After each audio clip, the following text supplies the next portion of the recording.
first reading po ang pong gospel tamo, pituglong tala. Uling typically po kasi mag-focus kami mo keng gospel eh.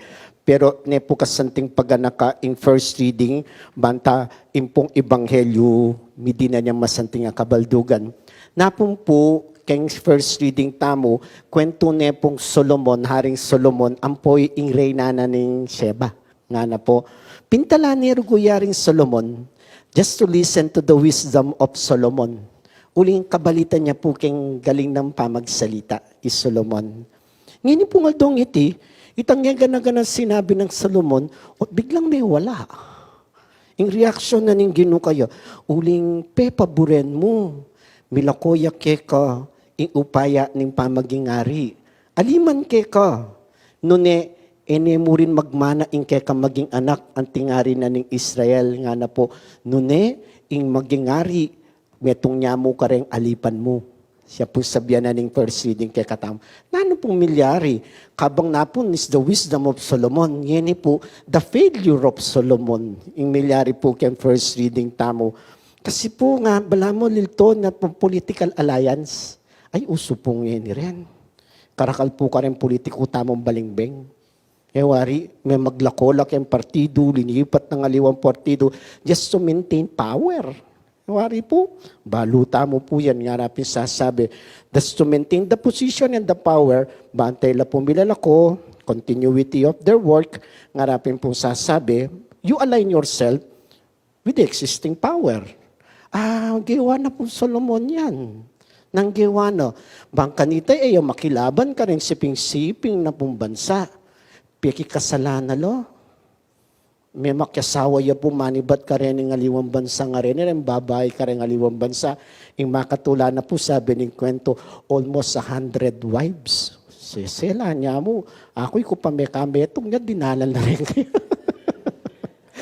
Almost 100 wives nga na po. Coming from the different tribes. Kaya siping na po, political alliance, alam pate-pate. Alam kay, siyempre, asawa noon. Mekat, asawa ni ngari ning kasiping, anak ni ngari ning kasiping, naasawa na niya po. Unin diferensya na po, instead of converting them, kempong faith as an Israelite, payagano po to create their own temples, to create their own altars. Ang kaketang point, they were worshiping another God. Siyempre, din yung mismo Israelita, will they get confused? Here is our king allowing these people to create their own altars, pupunta la po ngayon ka rin. Makyabela po ka rin. Sneke niya po ngayon migsalita yung gino. Nano pong sinabi na kayo, king gewa mo ngayon, leko mo ing kapanaligan at kasalpantayanan mo kanako, you allow demigods to be also your God. Balam po sabihan na, metong ka Diyos, the God of Israel, the God of your chosen people. Nga na po nin text kaya, but you allowed other gods. Nga na po, anyapin, milako po kaya in succession of being kings. Pilalo yung anak na, milako ya. It will go to the servant. Nga na po. Pero ina naman pero sa nigino, at nepa po kagana ka. Era ka parusan. Kula ko yung upaya mo, ngining mabiye ka nga na po. Hanggang pangking anak mo, hanggang mabiyan, uling ning kekang lahi na ka at anak na kang David. With due respect to David, kugawang kekang yan. Ngeni. Pero, nakamidinan succession of kings according to your line yan na po. Milipat siya kareng aliwa. The gospel. Baligtad lang po. Napinisan tingnan ng gospel tamo.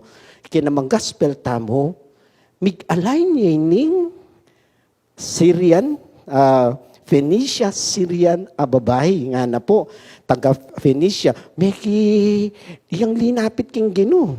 Baligtad lang Solomon. Solomon, yung linapit ka rin ng demigods, pagan gods po. Hindi naman, yung linapit king gino. Nung ining metong may nayak king kasalpantayanan, ini naman metong metindiya king kasalpantayanan na kang Jesus. May kadnano po sabihan na rin, kasi kayatin yung kailangan. Kailanganin ng anak na bilang kumayap ya. Bigit po kanita, diyan pa sabihan mo kailanganan ng anak ng kumayap ya. The mere words of Jesus are insulting. Teka, may insulto, sana kang aso. Uli mo nga ting kang adwan, no, san ming ausing metong nga tao, just to degrade, wabalo mo nga ting karugong kailangan, yan mo na marugong kailangan, insulton mo ko pa. Isunit ang ako ninapin magkakasakit tayo, maninsulto ka pa. But what is the point nga napin po? Sabi ng punita nga basa ko, this whole week po kano, our readings, all focus king kasakitan. Starting yan na Sunday. Iwari po, going back to the gospel last Sunday, it talks about suffering, pain, about kay masakit kimbiyaning metong nga tao. Napin po, nung lawentala, the first reading and in our gospel, makanyang po yung pupuntura, ing masakit kimbiyaning tao. Ating ko pong gewang linya, sabi ko, kapay sambut keng kasakitan, paboren mo yung kasakitan, yang masambut ke ka. Kagulo na niya po. Ulitan kaya niya po. Kayo pa'y sambut king kasakitan. Malagwata mo po masasambut king kasakitan eh. May sambut siya po Solomon king kasakitan. Bakit? You have to align with these countries. Bangka nito yung milaloko yung power na. Iwari po, naburing masakit. So, nanggawa na, to align. And aligning with these countries, kay Lelena, may sakripisyo yung kanyang kasalpantayanan. Kabaligtaran po, paboren mo, ing kasakitan, yang masambut keka. Potang akakit may masakit at sinabi mo kaya, alakang kwenta, agyura ka, agyu kong solusyonan ini. Nita po bang katsebyan wari atin po, hindi kita uurungan. So, a good attitude of looking at suffering na gawa na akong may na. Nung looking at suffering, gawa na akong masikan. Tapay sambut ko, wari kanini. Gawang ko waring paboreng ko na, waring magmalon ko. Ito po yung gawa na ng babae. This is my suffering. This is what is happening in my life. Ngayon, sabihan na ng ginuka na akong aso ko. Ayun na ako pay sambut. At nano po bakit o tayo pay sambut? Because I love my child. At that love po yung mitulak kaya to bow down and ask the Lord for the second time, malunos na kayo po kang kanakong anak. Ewari po. It is not, sabi natin po, the faith that made her humble. The faith of Solomon that made him proud. Kasi po he has the power over the other countries. But kani pong woman is the opposite nga natin po. The faith that made her humble. Dinukuya. Uling bakit? Bisang masambut keng nanumang kasakitan. O ni po masanting paganakakekatamo. Pwede tamo sabihan. Kupay sambut, hindi kita urungan.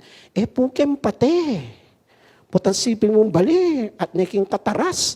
Putan kahit sabihan mo, taurungan da ka, subukan mo, tayo ka makatakman na mano mo naman ka na ko. Aliwa po ito. Noon itang may urungan uling, ing kasalpantayanan mo, turuan na kang maging humble. Iwari po. At nano po itang maging humble, humility na nining babay, sinurrender na yung sarili na king Ginoo. May sambut siya po? Aliya. Yuling balo na king sarili na, it is only God who can answer ini pong kayang daranasan kimbye. Nga na pong sasabi, inurungan, aliya po. Inurungan itang sarili na, itang mali na, ing linawe na, ing upaya na ng Diyos na pwedeng ibiyen na, ipagkalub na para kayo. At hindi po yung masanting paganakana kaya katamo niting maya pabalita. Kaniti po, lalo na karining nga doang pagmasusyan tamo. Bakita, ang Popay Emiliani. The same person, the two persons, nasabihan tamo po, dinirungan ng kasakitan, ilapepay daig. Ewari po, lalo na po Josephine, sipa mong to become a slave and sold as a slave, potang kayo are treated as not even a human, but merely an animal, na bala mo kinika, ketaka, bala mo you are non-existent, nga napin po, pero she continued being faithful kani pong gagawa na even with the sufferings. Po pepay sambut kaya masakit na bandang tauli, meging marangal ya kaya katamo. The same with Jerome Emiliani, wari po. Sundalo siya po. May kulong ya. Kempanga kulong na, may konverti ya. At kempanga konverti na, kakit ng kasakitan, may kibat ya, lalo na kareng anak, kaya kakit ng ulila. Up to the point na sabi na po ng kwento, tamo, ana, pinikwana ng bitatag orphanages, kem panaw na masakit. Eya pepay sambut, king kasakitan, uling atin niyang balo, burina ning ginu, milingapan la rin sabla. At ito po yung gewa na ng tao nga ite. Up to the point nga napin po, kay sarili ng pagal, kay sarili ng sakripisyo, may sakit yun. At ito yung begisangkan ng kayang kamatayan. But, gewa ng sabla, pepadagig kang masakit, uling ag ginagyuna, yung sablang dapat para kin Diyos. So pag anaka po, kapay sambut, king kasakitan, paborer mo yung kasakitan, yang masambut kaya ka.